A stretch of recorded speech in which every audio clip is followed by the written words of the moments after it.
We are here today with Curt Moody on the Gravity Podcast. Curt, it's awesome to have you here. Thanks so much for taking the time. I've admired your work and gotten to know Jonathan, and certainly the reputation of the firm is continuing to grow with tremendous accolades, which we can talk about.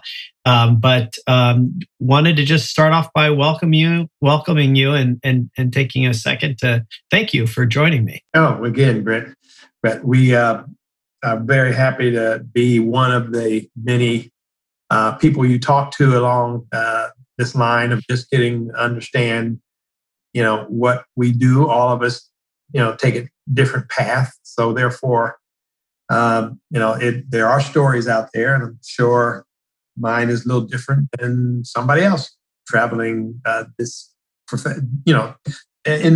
Architecture is a strange profession for a lot of people, and people wonder why. Why would you choose this kind of thing? So that could be something we can discuss as well. Yeah, definitely, because it was something that I started to go down the path of at some point earlier in my life, which we can talk about. But let's start at the beginning. I'd love to just start off by understanding what your early life was like, your childhood, your family upbringing, anything that you can share from your early days.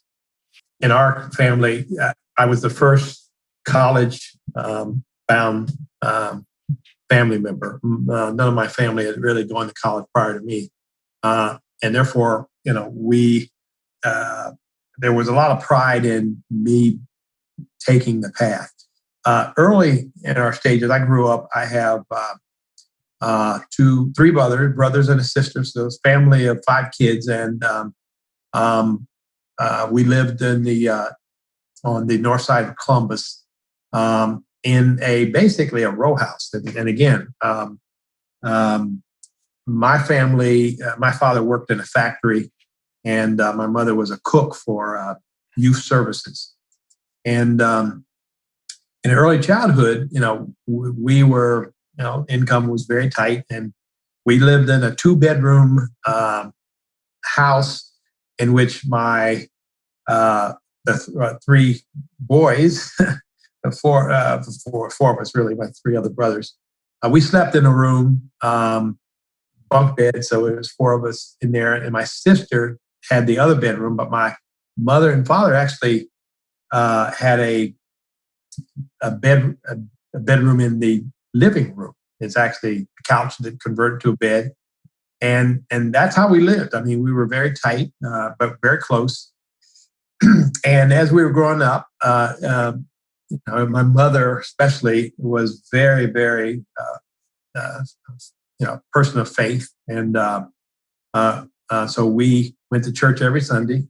She made sure. Now, my father didn't go, but she took us along every time. And so I grew up with an understanding that faith was important. So, and have continued that.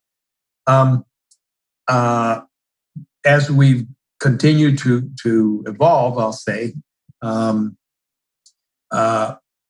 what happened as I was getting in junior high school is I found that I had some athletic talent, and therefore I started getting interested in sports, and was fortunate, played for the Boys and Girls Club and all that, the YMCA until junior high school, and then played basketball in junior high school.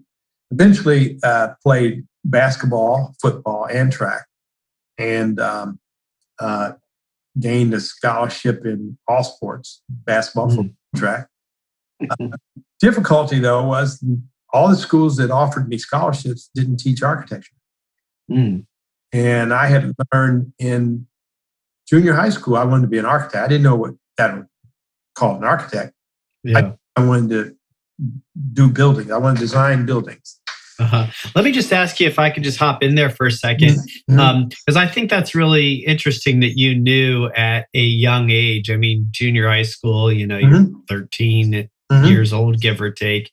And do you remember kind of what it was that you were attracted to? I mean, you said, you didn't really know architecture or what that meant, but what was it about kind of building buildings that like first appealed to you? I was actually a friend of mine that I had played sports with. His father was a contractor, and his father had gone to school for architecture and only went there a year or so before he became a contractor.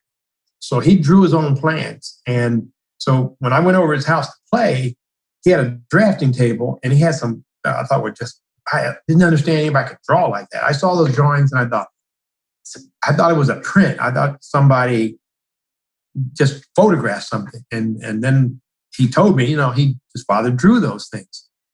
And so I wanted to go over his house all the time to look at those drawings because I just had never seen anything like that. And so that's where the interest started. It just somebody exposed me to that. And I saw that. I wanted to do that. And it just continued from there. It's an interesting thing, as I said, I also, I started down a path in college as wanting to be an architect. And I wonder how common that experience is because I had a similar experience. My dad was an aluminum siding salesman.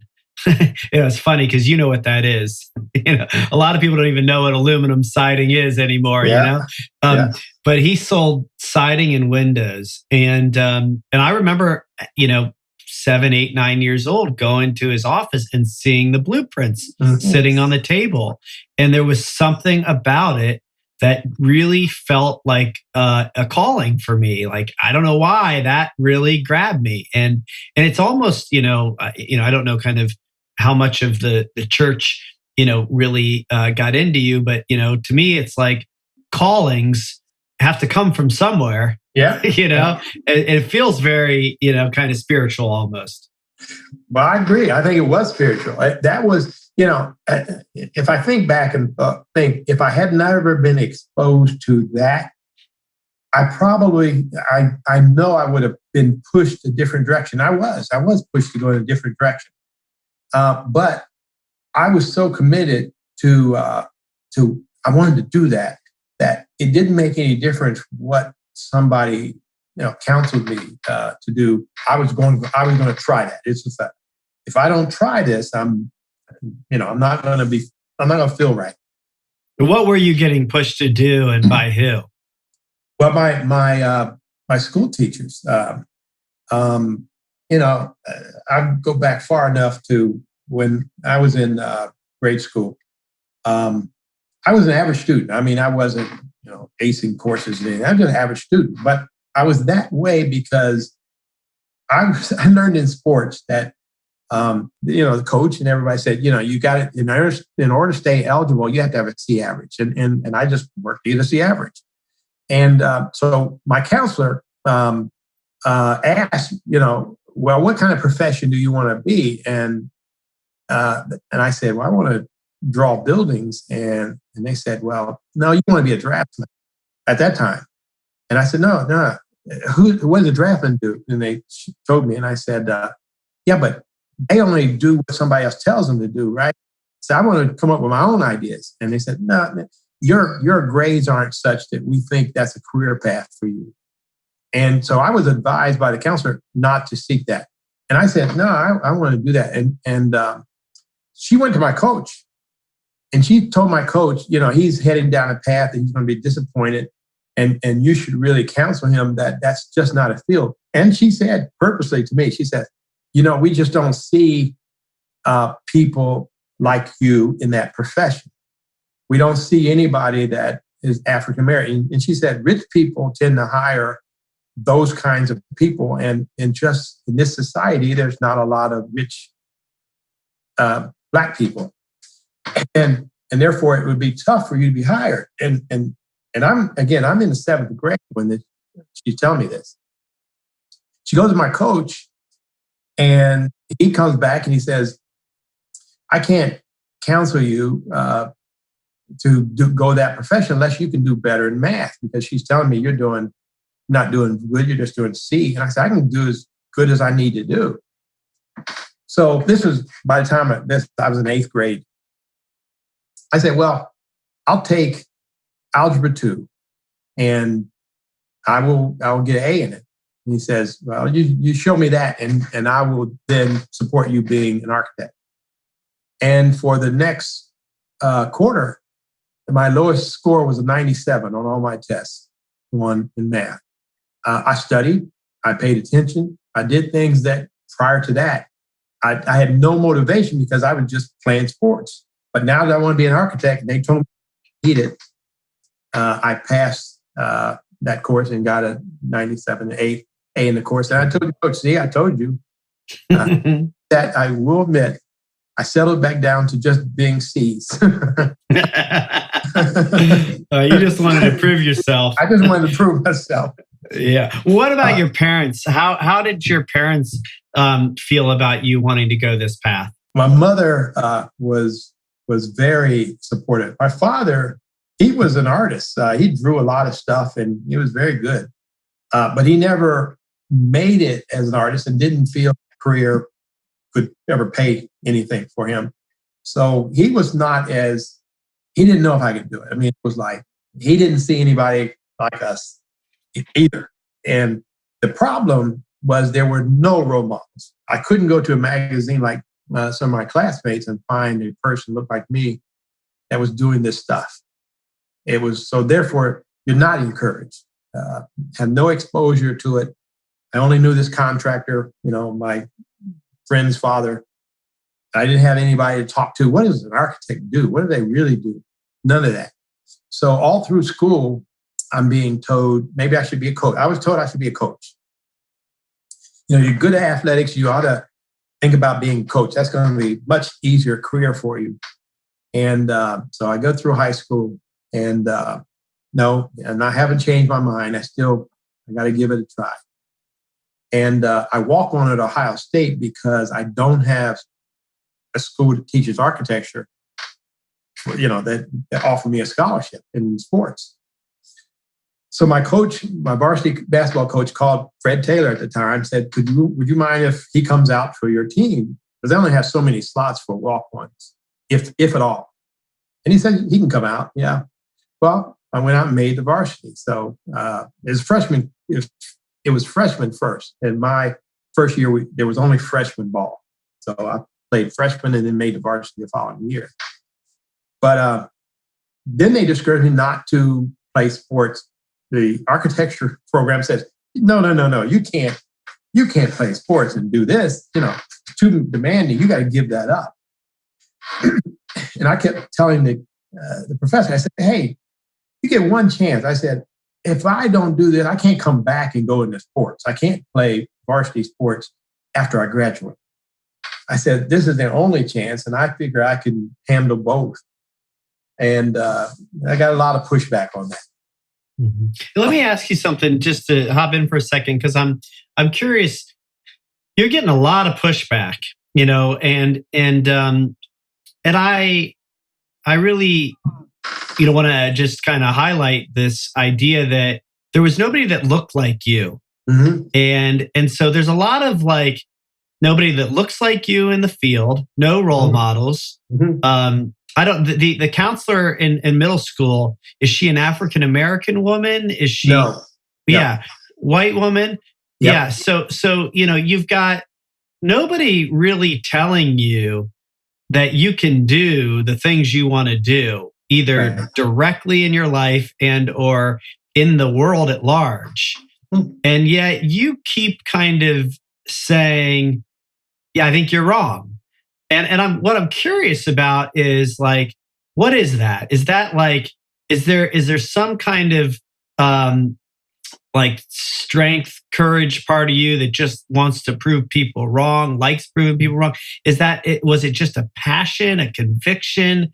Where did you get the strength, the conviction to keep going despite the fact that everybody's telling you and there's no evidence that it's actually been done before? Well, and I think I look back, a lot of times, you can say, well, was it prejudice involved? Was it whatever? Some of these, because it was, but it was on both sides. I didn't have black people or white people think I could do it. because the black people were thinking, we never see anybody like us in this profession. That's not a profession that we are in. And the sad thing is the counselors, the white counselors, they hadn't either. So it wasn't like they were speaking to, yeah, you can do this because look at the model. This person, we didn't have that. So it wasn't they were bad people. They just couldn't see. And the truth of the matter is, other than me having passion for it, I didn't have a second choice. It's not like I thought, well, if I don't do this, I really want to do this over here. I didn't want to do anything else. It was just that simple. It was like, well, if I fail, I just have to go that way. I have to see. And I think back about how many of my friends had counselors where they said, you need to do this and that, and they just went that direction. Mm-hmm. Hear me saying, don't do this, and I'm going against the odds. And it was nothing other than just the passion, because I can't think of anything else. I know that there may be a lot of kids in my situation that would listen and do something other than what they really want to do. And I feel for them, because I'm sure some of them get down at a certain point and say, I wish I'd have been able to do this or that. But I didn't have that. I went ahead and slow steps, but that's the path I took. Yeah, well, it is a really important message, because I think that for any child in society today, there's a lot of well-intended people, even if we're willing to just kind of benefit of the doubt, say well-intended people who think that they know what's best for children, who think that they know what the path looks like. You graduate from high school, you go to college, you get a job, maybe you need internships. There's, steps, right? You have a career, even to the extent, you get married, you have kids, you have a family, right? And there's a societal path that seems to be really laid out and thick in the fabric of our society. And then you layer in the racial issues, right? Then you start layering in this idea that certain people can do certain things, and there's privilege, and there's discrimination, and there's history where you've got like in your case there weren't any black architects, so why is that even something that could be a thing? And so I think on a lot of layers, one, just societal fabric norm. I mean, I know as a parent, you think you know what's best for your kids, but there's all kinds of new emerging things I don't really know about. I mean, guys are playing video games and they're celebrity rock stars making tons of money. Yeah. I wouldn't have known that. But really, when you layer in the kind of groundbreaking territory that you are in, that message is even really more important, especially I think for minorities and people of color, African Americans, women, anyone who's trying to pave new ground. It really is an important message. And I just want to kind of like make sure I hear exactly what you would say the message is. Several years ago, after all this time, I coined a phrase which kind of summed it up. And the phrase was, do what you can, when you can, with what you've got, while you've got it. And basically that story is, too many of us make excuses of, why they can't do something because let's say they don't have the resources, they don't have, talent, or just don't have the time. And it's like, but how are you using what you have? How are you right now? You don't have to wait 5 years. When I get 5 years from now, I'm going to do X, Y, Z. My whole career has been, I can't, sports really helped me. I'll tell you that. As a practitioner in architecture, sports helped me because it taught me not to be afraid of competition. taught me that though I wasn't the tallest guy on the floor, that I could use some other asset that I had. If I wasn't the best shooter on the floor, what else am I going to do? If I go up against the number one team out there, there's still a chance that you could beat them.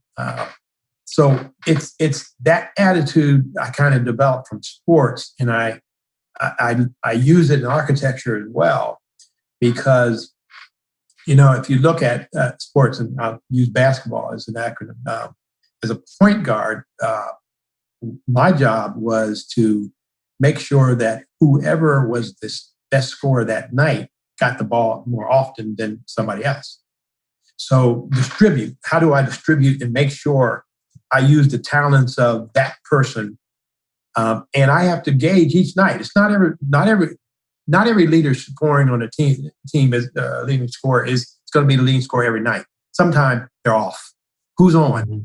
I have to find that person, and I have to use my own sense of playing, how to gauge that. So in business, I found that it's a very similar thing. I have to use the talents within my firm, and sometimes the talent is not going to be that person that seems to be creating the most talent, best designs ever. It can be somebody else who just clicks with this potential client better than somebody else. It's those kinds of calls that I have to make, and I learned that I can do that. And again, and I can use my talent and leverage my talent with others. That was the team. It didn't always have to be that I was the one that was a shining star every time.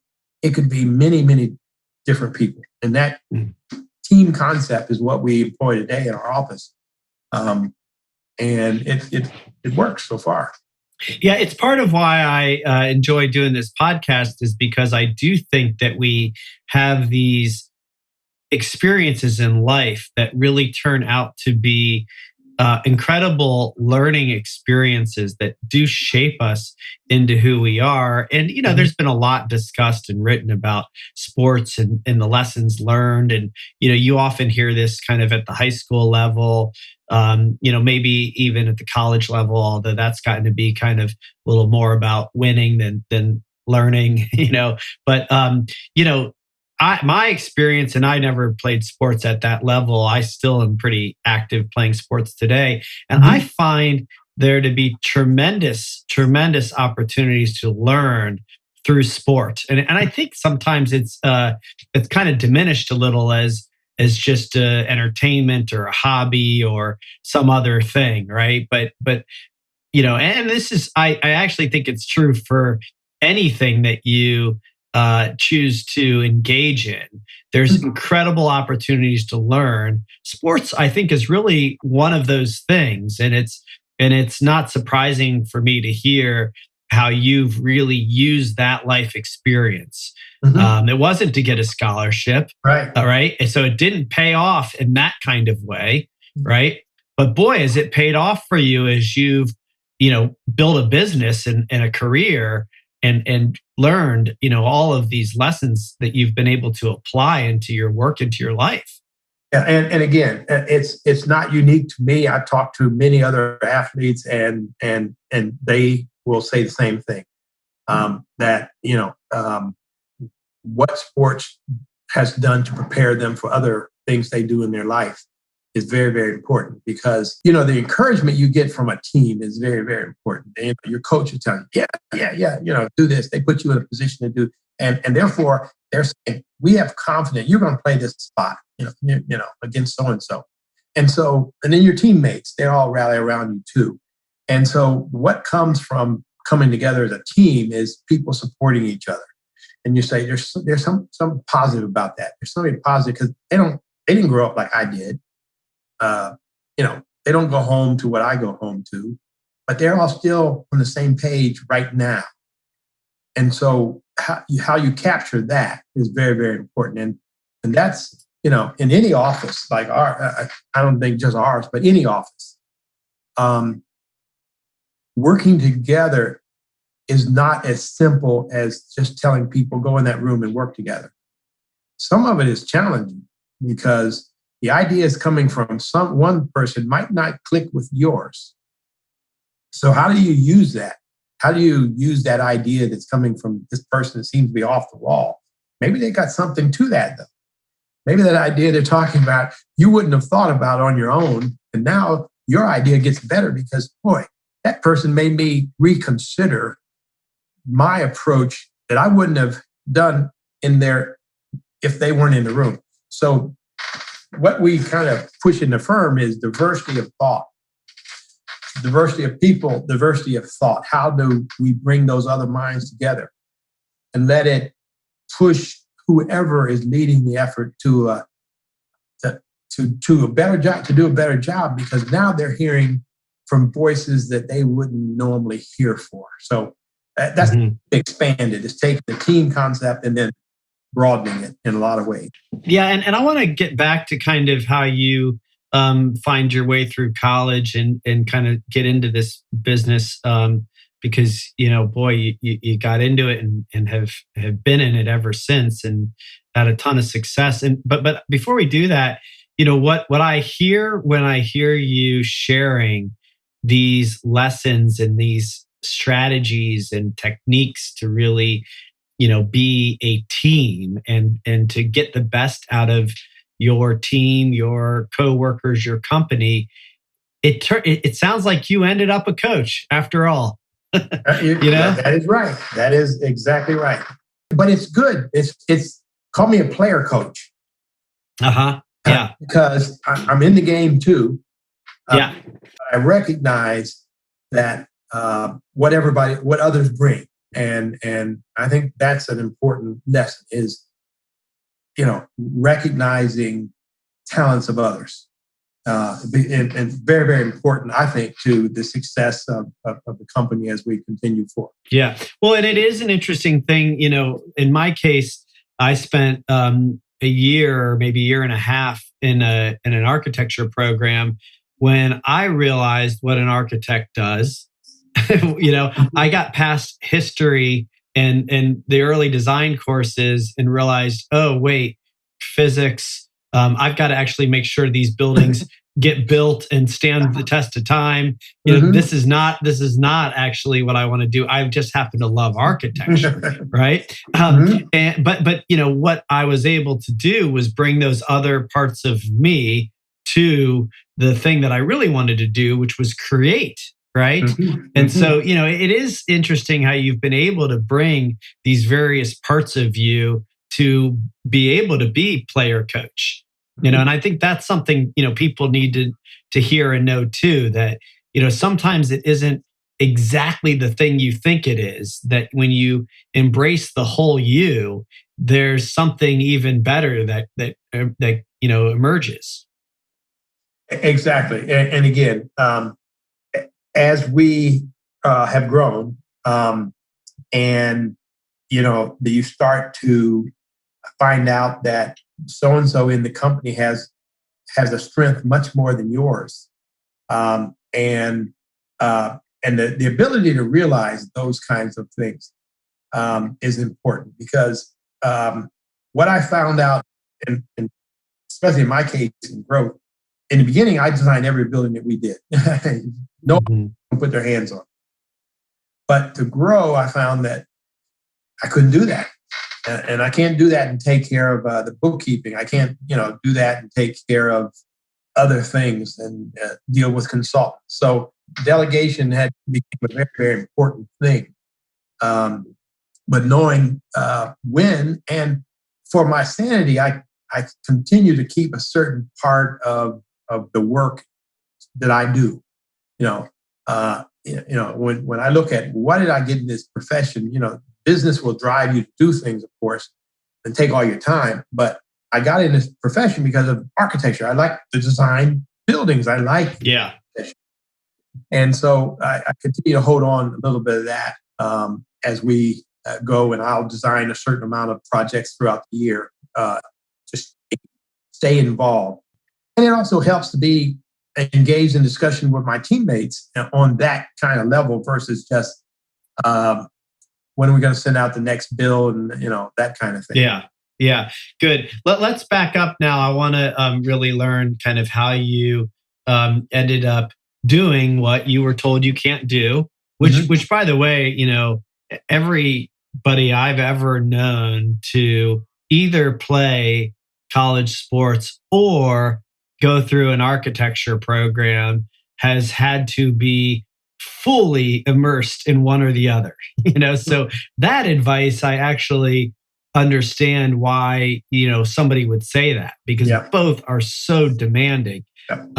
But you did it. You made it through doing both. Just tell me a little bit about that.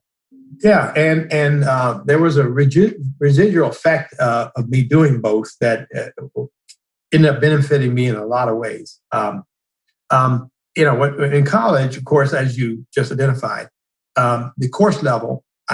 One of the complaints about architecture, as you know, is that on the books you have X amount of credit hours, but in real classroom hours is way beyond that. So if you sign up for a 5-hour design class all week, the class is 3 hours a day for 5 days a week. So you're spending 15 hours of design time where you're only getting 5 hours of credit.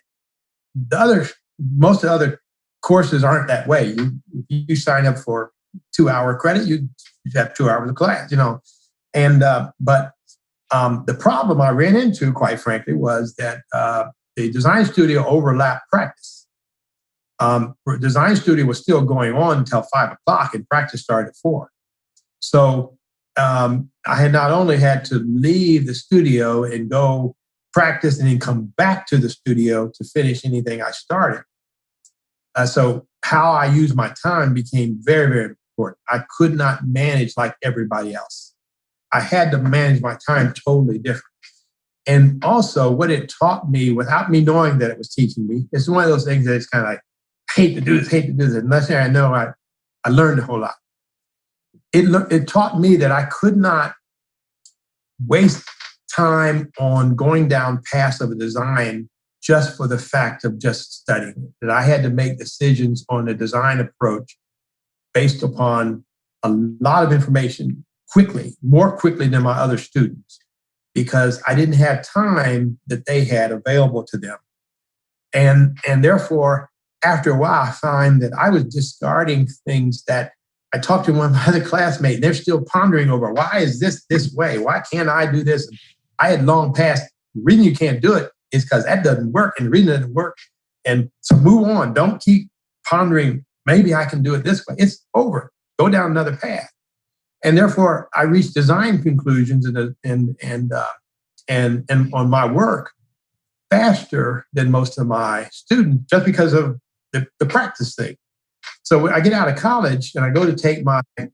That's really interesting, by the way. Yeah. I mean, because you took what seemed impossible and a pretty big challenge, and you learn how to turn it into a strength, which is pretty cool. Yeah. And I use it even today. That's maybe to a point I frustrate some of my staff members. Yeah. Because when I took my exam, and one of the things is, and I'd take the exam twice, just so you know, not because of failing it, because I passed it twice. What happened is I was not eligible in Ohio to take the exam, but I was eligible in Washington, D.C. It's the same universal design exam. So I go and I design project in D.C. and I passed. I wanted to use it in Ohio. They rejected it. Said, no, you took that before you were eligible. So I take it again in Ohio and passed. But here's the real issue. I finished way early. I'm looking around and I'm finished with design. I'm finished with my concept and everything. And other people are just pushing it like, I don't know if I make it. The reason was because of that college thing where I'm making decisions. I'm practical. I'm getting to the root of the problem quicker than my other classmates. So in our studio, I challenge our designers, I could do this, and they'll come up with concepts, and I'll come back to them, and I'll come up with a concept in half the time. And they'll say, well, how did you resolve this? And I'll say, well, first of all, that doesn't need to be resolved because that's not part of the problem. The problem is X. And so, that's what it evolved into without me even knowing it. It was just Yeah. happened. Yeah, it's really you have a and I assume that the experience you had balancing those two things did help you hone that skill. But I also wonder if because in a lot of ways, I kind of am somebody who likes to jump to the end. Mhm. I don't have a lot of patience for Yeah. a lot of fact finding and really Mhm. stewing Mhm. over things. But part of the reason why is because I can see the end pretty clearly. It seems almost like maybe that's part of just your kind of unique ability is that you can kind of get a vision and see it pretty quickly and don't need to take a lot of time to go make that happen. Is that true? That is true. But I'm much like you in that way. I can see the end. Um, there seems to be that I see the end of something ahead of some of our other people. We got fast people too. I mean, we got lots of fast designers and fast workers, but it is not average. I mean, uh, to think that way. Not everybody does, as you well know. Um, there's those that just aren't comfortable if they don't study 5 times. They got to Yeah. study it 5 times. Yeah.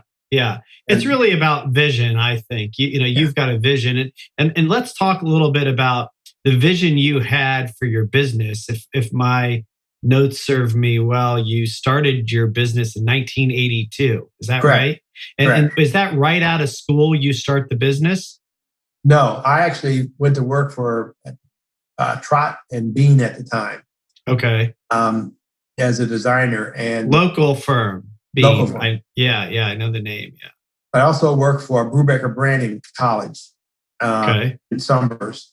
And so, but I wasn't eligible to pass until I had so much experience to take the exam Gotcha. time. So I had to wait. And by the time I had the right amount of experience based on my birth date and all that stuff, it came to 1982. Oh, okay. Let me ask you this. What was it like to be now an African American architect in Columbus? I'm imagining still you're one of a few. Yes. It's got to be a very small group. What was it like to get a job, to get employed, to be respected? Were there any obstacles still trying to kind of break through as a Black man in this field? Yes, but I was helped at that time by some conditions where firms were being challenged to, what's the makeup of your staff, and do you have any diversity in your staff? And at that time, it wasn't being pushed to a large degree, but it was just that for public projects, let's say, firms that were pursuing public projects using taxpayer money were more concerned than firms that only did private sector work. And so I happened to land the job with Brubaker Brandt at the time because they were doing the Port Columbus Airport at the time. And City Council, which Jerry Hammond was president, African American, he actually said, how many Black people on your staff? He asked them directly that question. They said, none. And then since they were asked that question, they went out looking for somebody and they found me.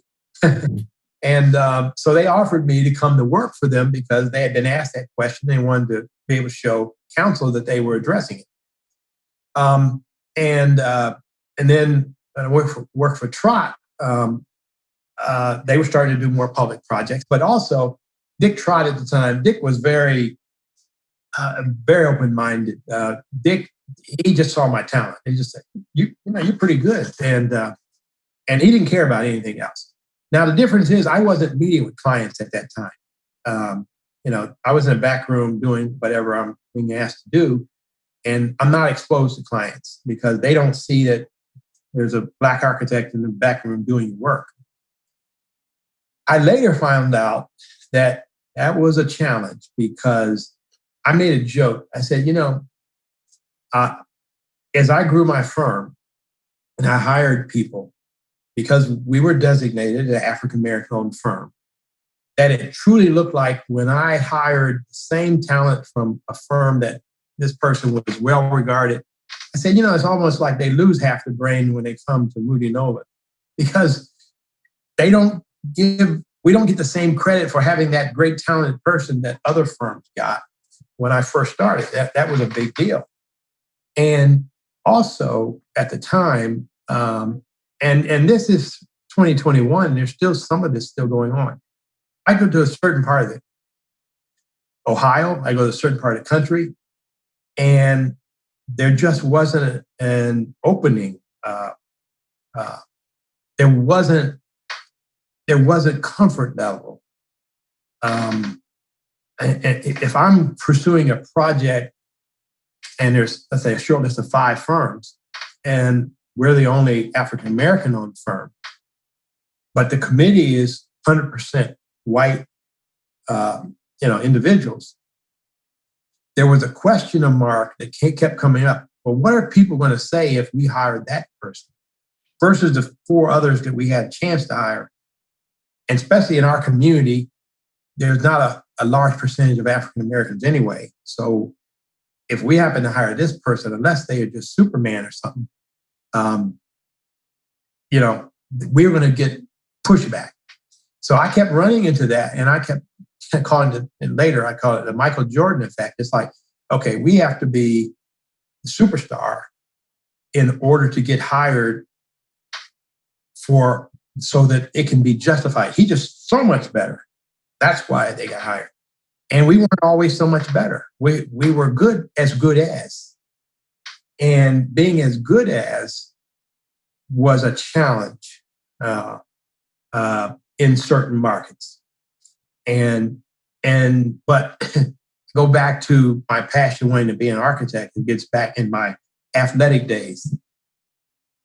That door is not open. What am I going to do? You don't give up. You try to plot another approach. Mm-hmm. So I found myself having to strategize differently than my competition, mm-hmm. to consider not just my talent. I'd consider other things. Yeah, and you've been in business now since '82, mm-hmm. successfully for decades, and been the recipient of, I think 300 plus design awards and mm-hmm. all kinds of incredible accolades. You've obviously figured out how to open those doors, push those doors, win your fair share of work. You've got a firm that's, well regarded across the country, doing work in I don't know how many states, but mm-hmm. All over the country. Mm-hmm. So I guess, my question to you is, as we sit here in 2021, I know there's doors still closed. Mm-hmm. I know that, you might not win some jobs, even though you are a, super mm-hmm. hero, mm-hmm. So talk to me a little bit about how things have changed and kind of your view of where we stand today still. Well, today, and let me just, refer to 2020. 2020, as you know, had its ups and downs, not just COVID. You had racial tension, you had all these different kinds of groups that have basically split the country apart in a lot of different ways. So you have to deal with all of that. So, how you operate in that kind of situation. Well, what has happened is that the Floyd situation, as terrible as it was, has people thinking about, maybe this isn't good that we're as a people this way. What can we do to change? So we've seen some encouraging signs from major corporations that are looking inward, saying we're going to do better. And in the past, we might present our qualifications. We might go up and look at X, Y, and Z and try to make the best case we can why we're the most appropriate firm. But we are seeing some signs where certain corporations are saying, we need to look at you more seriously than we did before, because we're finding that we haven't done much in that area. Just been the way the company is going. We haven't done it. And now we think because of equity of people, that minority groups of all sorts, there needs to be some more sharing of equity. And the only way to do that is do a bit more business with those kinds of entities. I got help by Les Wexner very, very directly. He didn't even know he was doing it. He, way back when the mall at Tuttle Crossing was being done, Les Wexner challenged a guy at the Chamber of Commerce, Lee Johnson. He said, Lee, I want you to go out and find a minority firm that can do the work we need to do. We're in partnership with a group out of Michigan to do a development. But I don't want the traditional where they do 10, 15%. I need you to find somebody that can do the job, just 100% of the job. So we got interviewed, and Lee approached us, would you want to be considered? And I said, sure. It was a $50 million project at the time. It was the biggest project we ever were given exposure to. But he said, you're going to be a fair consideration. If you can do it, if you can make a case you can do it, we're going to look at you hard.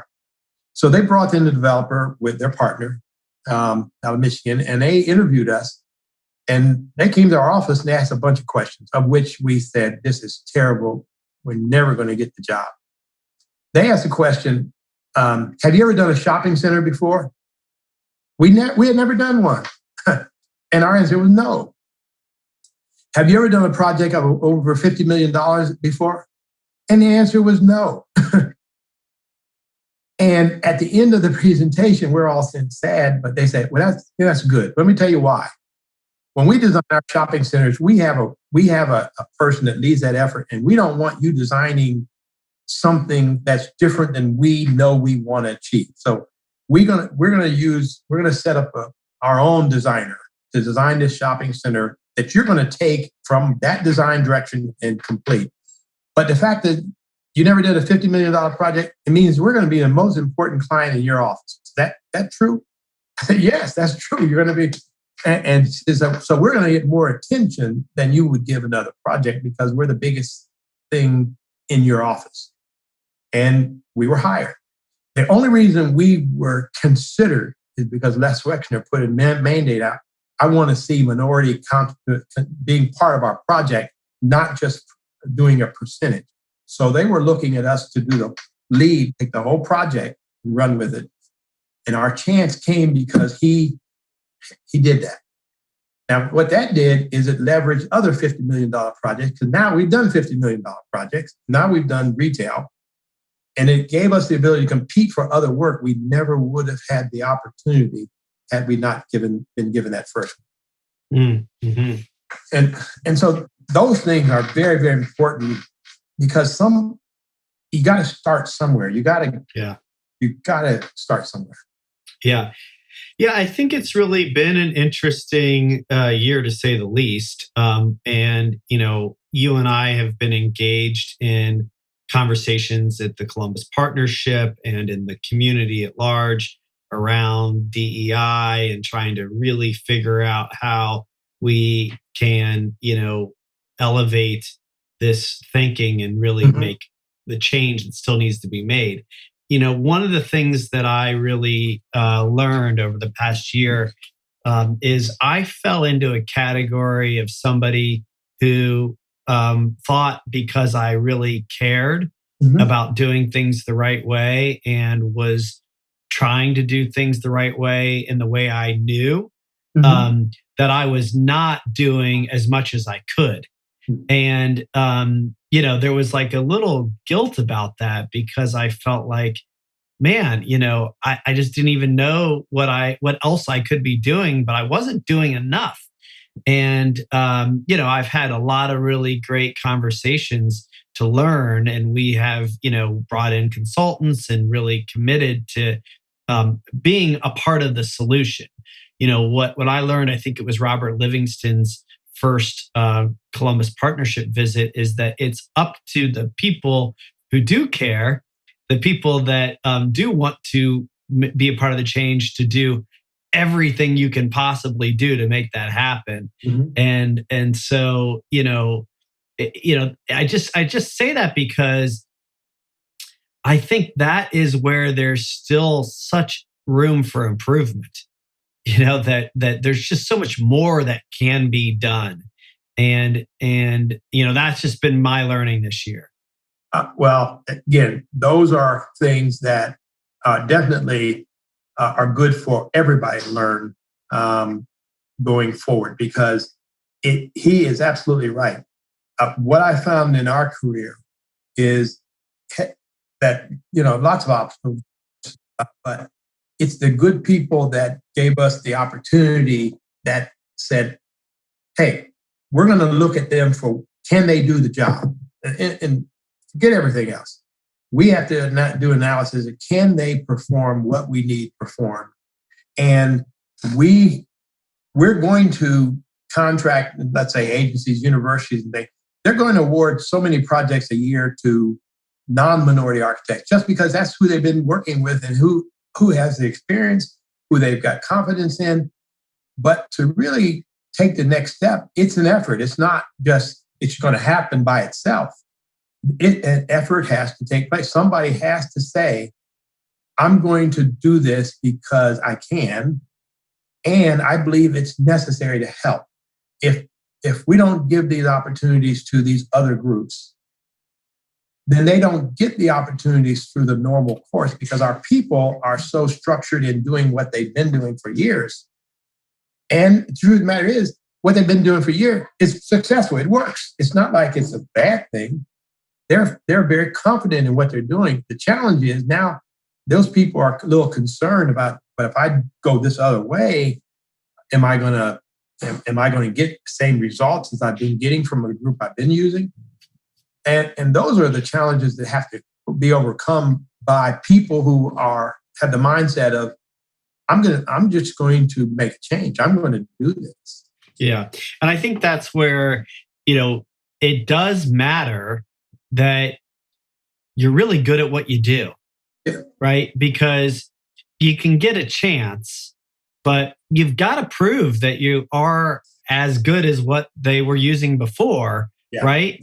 Because then, you can continue the relationship, which obviously you guys are and have done for so long. And I want to just kind of maybe pivot a little bit to another subject I think is interesting. Your son Jonathan, who's taken a prominent role in the business, is now working alongside with you. Mm-hmm. Tell me a little bit about what that's like, family business. It's an interesting dynamic, seen it kind of go all kinds of ways. Talk to me a little bit about what it's like to work with your son now, another generation, at a time like this, where, there isn't a kind of there's an importance to generational leadership. Mm-hmm. of both his age, your age. I mean, this is a time where you guys are both really being called on to shine as leaders in the community. Mm-hmm. Well, one thing is, and just a little tidbit, Jonathan did not expose he even was interested in architecture till he's ready to graduate from high school. So we were at church, my wife and I, and they had a presentation that each student that was graduating had to give past, present, and future. So he talked about past, going fishing with the family and that kind of stuff. Present, he was a football player at Northland. Future, he was going to go into architecture and take over his father's firm. That was news. He never spoken to me about it. Never spoke to my wife. We looked at each other, and it was like, where did this come from? Because I was exposed to all this, of course, but I just never saw interest. He said he didn't want to. He didn't want the pressure. He said he didn't want to tell anybody this is what he really wanted to do. And so that was a great surprise.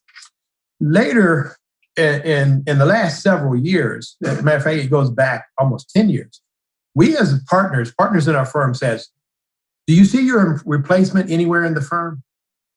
If you had to be replaced, is there somebody that you're grooming that could be you, and do what you do. Do it good as or better. And I said, well, Jonathan is the one that I'm going to groom. Now, Jonathan was in California. He just got married out in California, working for a competitor. And I didn't know, I've got to get him back here. So I pressured Jonathan that, I want you to move back to Columbus, and you can go to California every now and then. And he did come back. So he's been working alongside me for 10 years before he became CEO. And the other partners knew this was in the cards. So we actually, that program worked. And today, the good thing is I found that it's of my benefit and his benefit that I didn't just take the firm and gone. That working together has its benefits, because with his new ideas, I'm getting to see, okay, yeah, it's good. That's something we should be looking at. I didn't look at it before, but something. And on his end, he's getting to see, no, Jonathan, don't do this, because I already know the results are possible. The bad things could happen if you take this approach. And I know that from experience. So he gets that information. Yeah. So it's worked very well. Yeah. Yeah. Great. It's been fun to watch him emerge and take that role, and still seeing the two of you working together. It's great to watch. I got to see your TED Talk, which feels like it's been a while, because being in an auditorium listening to speakers, that's true. Feels like it's probably longer than it has. But you shared a really good story. You've been through a lot in recent years, battle with cancer. Also the Legacy House, is a really exciting project. Just talk to me a little bit about what you've been through, and I'm also kind of curious to hear what it was like to share that story, on that stage for you. Frightening. Yeah. I mean, I'm used to presenting to boards and committees and all that. No problem. It's totally different to be in an auditorium with those people out there that you've never met. They don't know. They don't have any idea that architecture not important to all of them. Anyway, so it's your life story, and it's tough because I was very emotional about the cancer. It hadn't been that long that when I took that stage that I had gone through that, and how it came about was just surprise. So I'd gone through the chemo treatment, and as I was going through, there's a process that when you get completed, you ring a bell. You go and ring this bell that you finish your last chemo treatment and all that. And I kept trying to think during the time, there's a lesson to be learned here too. So what is the lesson I need to learn? And it reinforced a lesson I had learned before. And that's when I said about the phrase I created about do what you can, when you can, with what you got, while you got it. Because it's the closest I ever came to death. Because the prognosis was, you got to overcome this or you're going to keep advancing. And so looking at that, and then doing this TED Talk and having in the talk, recalling that situation, it's in communicating that to an audience, that it's hard to talk about cancer in general. When you hear that word, I told my wife, when the doctor told me I had that, I don't remember anything else he said. She had to remember what else he told me I needed to do, because it was just shock. And but of course, she's very supportive along the way, and all the family members were. But coming out of that, I had already predetermined to do the Legacy House. And we did get asked a question, why don't you just stop it? Because you're sick. You don't know if you're going to make it out of this. So why go through this exercise and spend the money and all that? And I said, no. I said, yeah, you're right. I don't know how much time I do have. So I have to use the time I got. And And therefore, we proceeded with the legacy house.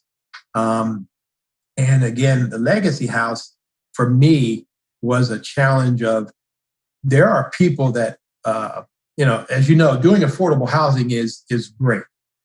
But affordable is only affordable to a certain segment of people. There are those below that in their lifetime probably will never have ownership because their pathway, if you're working as a cook in a restaurant and you're barely making minimum wage and you're paying your bills to accumulate funds for a down payment as you go through a special program, and your income can only be a certain amount, and let's say you're paying $500 a month for an apartment, and that's all you can afford with everything else. And you're going to get a house that maybe is $1,000 a month, and I don't know how you're going to do it. So we decided to spend the money on making somebody a gift that they wouldn't have that chance otherwise unless they had the gift. So I didn't stop all the other charitable gifts that were given to American Cancer Society and the Heart Society and all of those other programs. We just didn't buy as many tables, didn't buy as many seats, didn't buy as many golf outings to put money aside for the legacy house and committed to it. We're doing it in every office we have. Yeah, I think it's really great. There's a bunch there that I love about it. But one of the things that I love, I mean, obviously you're providing housing for people in need that couldn't afford it. And there's a lot of ways to do that. Like you said, none of them are easy, sadly. A lot of them require, really great assistance, whether that be charitable or government or whatever, right? But what I loved about the Legacy House was you brought a design solution to it as well. You brought a really simple design that would be efficient to own, right? But also that was, and this is maybe just my preference, like really attractive. It's very contemporary. It felt very forward thinking. It felt like the kind of thing which is my belief that design and architecture can really make an impact on a neighborhood and the people's lives that live in it. That people can drive by it, people can see it, they can feel like there is change, that there is upward mobility, the experience of being in it, where there's light and openness, and it just changes your being and has a real opportunity to make an impact in people's lives and in the community around. And that to me was, I think, as impactful as just the idea, which is a phenomenal idea to begin with, but how you went about it. And I think this is something that I hope others will follow along with, the belief that design and architecture, and I've been trying to pound this drum here locally, that it's economic development. That this is how we attract people to our communities. They want something that feels good, looks good, that inspires them, has the right amount of sunlight, energy, et cetera. Tell me about that. Was that part of your strategy here? Well, yeah, absolutely. When I got the team together and I said, we're going to do this, we didn't know what it was going to look like at the time, but I said, here's some parameters. And I did concepts, I did sketches, and I had my design team do sketches. We said it's going to be small, purposely, because whoever we give this house to probably hasn't had one before, and to maintain it, if it's too big, it's going to be just junk everywhere because of piling up stuff. Let's do a compact, very, and I said contemporary design because it's just noted that in neighborhoods, especially especially in minority communities, normally don't see the freshness of very contemporary design. It's just not there. And I said, we got to do something that any one of us, as especially emerging professionals, it would be a house you wanted. If I could have that house, or I'd like to have that house. So we didn't want it to look like it was for poor people. We wanted to look like it was for somebody graduating out of college that was really looking for something that was modern, wasn't, dated, and therefore that was the approach we took. But we did say we got to do some of the traditional thinking from a standpoint of people used to sit out in their front porch and they used to greet other people as they walked down the street. I said, so we need to create a big porch so that they can sit out there and entertain and then wave to their neighbors and friends. And so we did those kinds of things, but we went contemporary, knowing that in those neighborhoods, especially where we had the property, normally don't see that kind of work. And it was interesting. During construction, we had a bunch of kids come by and they kept saying, oh, we wish we lived in that house. Yeah. And because they don't get exposed to anything else. Right.